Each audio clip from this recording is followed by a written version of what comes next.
আজকে পাটের পিঠে তো ঘুরে আসি গা, তো বড় হয়েছে গোহানি পাট কাটতে হবে। আবে পাট খেনে যে খেয়ে জালি নেবে। আবে কারকে বকরি দিবে, আজকে বকরিকে ধরে নিব, যা হবে তা হবে দেখা যাবে। সালা বাটা বকরি আর পাট খেলে আজকে বিচার করবো, যেটা ধান দেবো। আবে সকালে বকরিটা ছেড়েছি, বকরিটা কোনটা আলো সকাল থেকে ধুয়ে পেনে বকরিটা দেখি পাটের ভিখানে আছে নাকি বকরিওয়ালা। বলছি ভাই রুকো রুকো, এটা হার বকরি, রুকো রুকো। কি হয়েছে বকরিটা কেন ধরছো? আজ পাট খেয়াল আছে, তুমি ভোরে ছেলে চলে গেছো, ডেলি যদি তুমি নকরা ধরে হো। আজকে ছেড়ে দাও বকরিটা ভাই, কালকে তো আর আসলে ছাড়বো না, বাইন্ধা থু বকরিটাকে। না আজকে দিবো না, আজকে বিচার করে ছাড়বো। চলো তুমি বিচার করো, চলো তাহলে বিচার করুন। সাহেব কি হলো? একটা বিচার হয় একটা। এখন তো পাবো না, অন্য সময় বিচারটা করে দেবো, তাইলে হবে।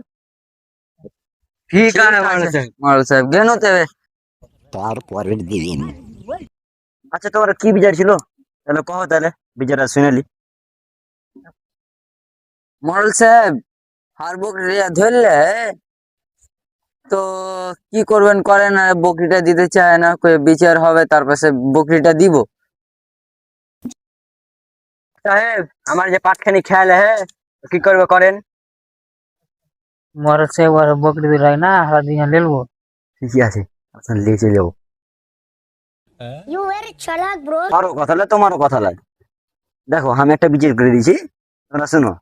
যখন তুমি পাট খিলে ফেলেছো, তো এটা কি মীমাংসা করে দিতে হবে। ये बड़ी अच्छी बात कही। ঠিক আছে তবে কই দাও বিচারটা কি করবে। আমরা 10 টাকা দিছি ভাই, আগে বকরিটা দিয়ে দাও। তোমার ওর ফসলও খাবে না, ওর ঝগড়াও হবে না, আর রোজ রোজ মিটিংও হবে না। তোমরা দালালি করতে এসছো না বিচার করতে এসছো? मोर से काम करा है पला दे। और जो बुझते पड़ले हरा साल नहीं करती ले।